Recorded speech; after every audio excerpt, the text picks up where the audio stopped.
How's it going, guys? Jason P here. Just want to make a video on a DIY lockbox for your security cameras or trail cameras. Alright, so here's what you're going to need. You're going to need a AC disconnect box. I'm using a Helix 60 amp box. You're going to need a tape measure, screwdriver, some form of cutting tool to cut through the metal. I'm using a grinder with a metal cutting blade on there. Some spray paint, and then some camo. I got these off of Amazon for about 12, 13 bucks. They're pretty nice. They're reusable, flexible material. I really like this stuff right here. And it comes with 3 different designs. And you're gonna want to get rid of all this garbage in here. Now, I personally don't need it. I'm not gonna use it, so I'm just gonna trash it. It's got a couple of bolts in here, holding it together. And right here as well, you're gonna want to undo those. All right, now they've got the guts taken out. We're gonna actually get our camera on there. So, what you want to do is, for instance, here's my trail camera. What I'm gonna do is I'm actually gonna measure with a tape measure the distance that it needs to be.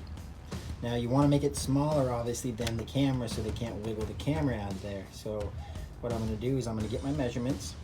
I'm gonna center it on this guy and draw my. So we measured it out. Basically, that's my guideline from doing my cuts. And you know, you got to usually do a little bit of adjusting to get them to fit just right, because I like mine to be really tight in there, so there's no wiggle room, you know. So we're gonna get.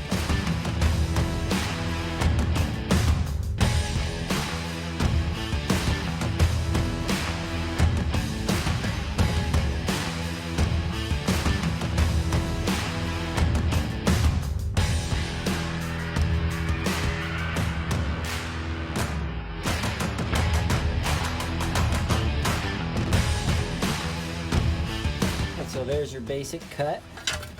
I should say my first cut, because I always have to do a little bit of adjusting. Now what you can do is you can put your camera in there and you can see, okay, it's looking pretty good. Actually, not too bad. Not too bad.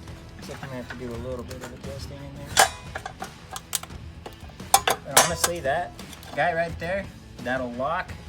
The sensors are still exposed. That looks pretty dang good to me. So we're just gonna leave it like that. We're gonna keep going. With a black base. It really makes all the other colors pop. So we're gonna spray this guy down. Nice black spray paint. Obviously you wanna pick up the, non-shiny. You don't really have to get the inside of the box, but I do. All right.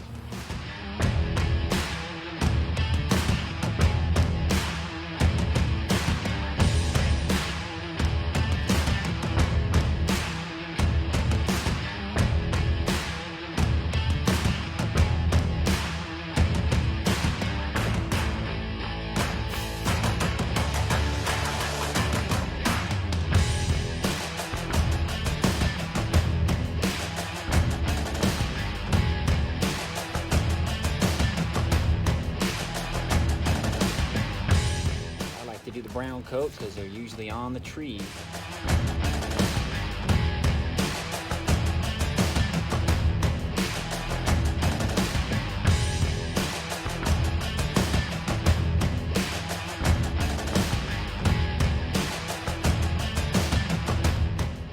I'm actually going to throw in a little more green on this one because it just didn't do what I wanted to.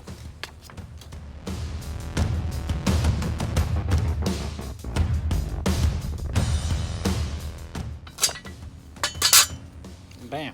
And in the end, all I did was, after I got all my base colors down, I just took brown and I did brown right over the top of it, of everything, and that gives it that nice cool look to it, definitely. So for all those guys out there who are setting this out on public land, and if your public land does not allow you to permanently bolt stuff to trees, even though obviously we're not permanently doing it, this is another option you can do. So what you'll need is you'll need some cable. I used about an 1/8 inch cable, and just cut it to a pretty good length, because what you're gonna do, you're gonna need some of these guys. What these are, this is a loop creating kit. Comes with these guys right here, and I've already made one end on it, and this just makes it so they can't pull it off. So what you do is you feed it through the back end of these holes, right? And it's a pretty small cable, pretty thin. You can do a thicker cable, but the thicker cable you do, the harder it is to fit your trail camera in there as well. So thinner cable, and honestly, locks only keep the honest people out. So if they got bolt cutters, no matter what you put on here, they're gonna be able to cut it. And what you're gonna do is you're gonna loop your other end through the cable,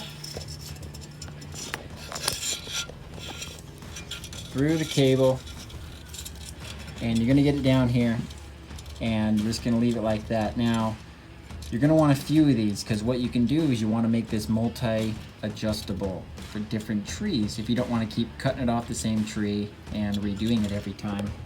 And how you do that is you just loop it, and I'm gonna set the camera down. What you can see I've done is I've taken it through once, and I've looped it back through.